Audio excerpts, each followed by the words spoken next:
अंसारी जी बताइए ना, क्या परेशानी है फिर? जो हो रहा है वो कानून के नजरिए से ठीक हो रहा है, तो क्या गलत हो रहा है?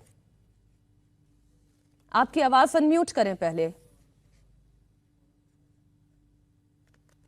इन्हें बोले ना आवाज अनम्यूट करें पहले। मैं आपको सुन नहीं पा रही हूं अंसारी जी, आप अनम्यूट करें, आप लगातार बोलते चले जा रहे हैं। क्या आपको मेरी आवाज आ रही है? हाँ जी आ रही, अब आप बोले। Okay okay. देखिए, देश कोई धार्मिक ग्रंथ से नहीं चलेगा, देश संविधान से चलेगा। आपने अपने शो के शुरू में कहा कि नमाज बंद कर दी गई रोड में, अजान बंद कर दी गई, मुसलमानों को बांग्लादेश भेजा जाएगा, गौवंश हत्या बंद होगी। ये झूठ है। सरकार ने कानून बनाया, लाउड स्पीकर पर चाहे जहां भी लगे आपको साउंड कम करना पड़ेगा, हमने वेलकम किया। सरकार ने सड़कों पर धार्मिक गतिविधि का कानून बनाया है, खाली नमाज पर कानून नहीं बनाया। पूजा भी बंद, नमाज भी बंद, हमने उसका भी स्वागत किया। सरकार ने बांग्लादेशी घुसपैठियों को भगाने की बात की है, मुसलमानों की बात नहीं की, हमने इसका भी स्वागत किया। अब बात है गौ हत्या की। इस सरकार ने पश्चिम बंगाल में रहने वाले करोड़ों हिंदुओं का दिल दुखाया, क्योंकि गौ माता का जो कॉन्सेप्ट है उसको सरकार ने खत्म कर दिया है। सरकार कहती है कि 14 साल से अगर ऊपर कोई गाय है तो आप उसकी हत्या कर सकते हैं, कुर्बानी कर सकते हैं। 14 साल से नीचे रहेगी तो नहीं कर सकते हैं। मैडम, गौ माता इस गौ माता, चाहे वो 2 साल की हो चाहे 15 साल की हो। और इस कानून की वजह से मुसलमानों ने गाय खरीदना बंद कर दिया, और जितने दास कम्युनिटी है, घोष कम्युनिटी, आज वो रो रहे हैं।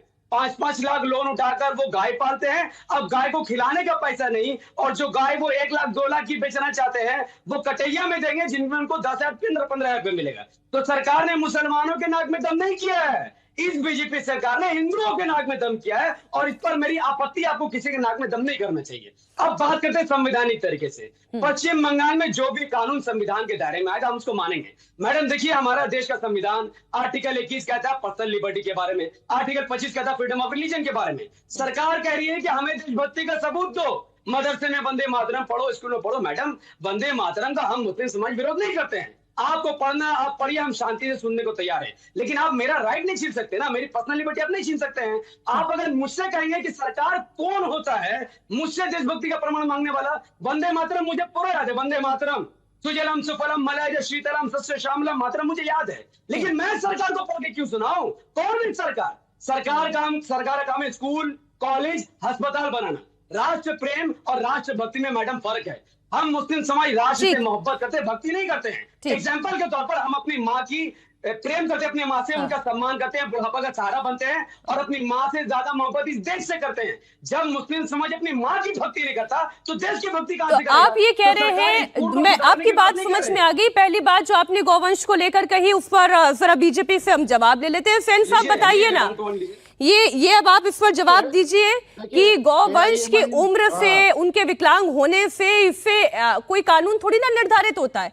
वो 2 साल की हो, 14 साल की हो, माता है। देखिए, यही प्रॉब्लम है एआईएमआईएम के प्रवक्ता का। काफी कानून के बारे में बोल लिया, लेकिन उनको ये पता नहीं है कि ये कानून भाजपा ने नहीं बनाया है। ये कानून 1950 साल का कानून है, जो कि था पहले से। हमने नया कुछ नहीं किया है, वो लागू करने के लिए बोला है, और जो भी कानून में लिखा है वही लागू होगा। कानून में ये लिखा है, अरे भाई ठीक है, तो आप रुकिए जरा। अरे सुनिए अंसारी जी, अच्छी बहस चल रही है, होने दीजिए, जवाब लेने दीजिए। तो अगर 1950 का कानून है सर, तो इसको चेंज कर दीजिए, अब तो बीजेपी की सरकार है। देखिए, अभी जो चेंज करना होगा वो सरकार करेगी, लेकिन अभी के लिए कानून सिर्फ लागू करने के लिए बोला है, इसके अलावा और कुछ नहीं बोला है।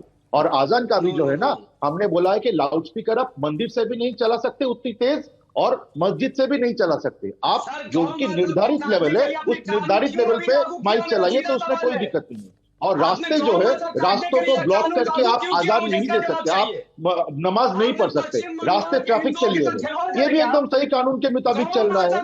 और वंदे मातरम मस्जिदों, जो मदरसाओं में जो बोला जाएगा, इसके बारे में इनका जो आपत्ति है, मैं ये क्लियर कर देता हूँ। ये जो मदरसे है, इनको सरकार से अनुमोदन मिलता है। आप सरकार से तो एड लेते हो, और जब सरकार आपको बोलती है कि वंदे मातरम मैंडेटरी किया जाएगा, तब आपको प्रॉब्लम है। क्यों वंदे मातरम से आपका क्या प्रॉब्लम है? क्या प्रॉब्लम है वंदे मातरम से? बोलने में क्या दिक्कत है? ठीक है, मानव जायसवाल इस पर रिस्पॉन्ड करना चाहते हैं। वंदे मातरम अगर मदरसों में अनिवार्य कर दिया गया, अगर स्कूल में अनिवार्य कर दिया गया, तो राष्ट्रगीत है, राष्ट्र के प्रति प्रेम को दर्शाने का एक तरीका है। आज शपथ ग्रहण समारोह हुआ, पश्चिम बंगाल का हुआ चाहे तमिलनाडु का हुआ, वहां पर राष्ट्रगीत भी गाया गया, राष्ट्रगान भी गाया गया, क्या समस्या है इसमें? मैडम समस्या क्या है पता है? भाजपा आपके आइडियोलॉजी, आपके आइडियाज, आपके सोच के ऊपर कंट्रोल करना चाहती है। ये मेरा भारत नहीं है जो भाजपा चाहती है। मतलब आज अगर मेरा भारत अगर ऐसा होता तो वंदे मातरम करना, एक मिनट फैन जी रुक जाइए, फैन जी रुक जाइए, मीनाक्षी फैन जी एक मिनट रुक जाइए, सेंसिटिव रखिए। मैं इसलिए बीजेपी को रोक रही हूँ, मुझे ये बताइए कि नहीं जायसवाल जी सुनिए, मानव जी, वंदे मातरम गाने से आइडियोलॉजी को टेक ओवर करने का क्या मतलब है? मुझे इस बात का मतलब समझाए जो आपका पहला स्टेटमेंट है। बिल्कुल मैं आपको क्या बोला, हमारे सोच को ये काबिज करना चाहते हैं, ये चाहते हैं कि हम उन्हीं के तरह से सोचें। क्यों? मेरा भारत रंग बिरंगा है, मुझे वंदे मातरम, सुजलाम सुफलाम सच्चे श्यामलाम गाना है, मैं गाऊंगा। जो नहीं गाना चाहता है उसको जबरदस्ती गिनाएंगे और उनको गवा के आप उनको ये प्रमाणित कर देंगे कि वो देशभक्त हैं कि देशद्रोही है। ये कौन सा पैमाना है? आपने तो जनगण मन, आपने तो आपके आरएसएस ने तो हमारे ध्वजा को नहीं इतने सालों तक अपनाया। आप कौन है जी? आप कहां थे हमारे आजादी के समय में? आप क्या कर रहे थे? अगर कांग्रेस देश का बंटवारा कर रही थी तो आप कौन सा देश को जोड़ने का काम किया आपने? आपके पूर्वजों ने किस देश के किस प्रांत को और कहां थे 1947 में बोले? तो ये बात ये ना करें। सुनिए, आज भी मैं आपके सामने मीनाक्षी जी बोल रहा हूं, जहां ये बोलते हैं ना विवेकानंद हमारा जो स्कॉलरशिप प्रोग्राम, अरे भैया 2006 में बना था, 2016 से चल भी रहा था। आपने कुछ नया थोड़ी ना किया है, हम तो दे ही रहे हैं।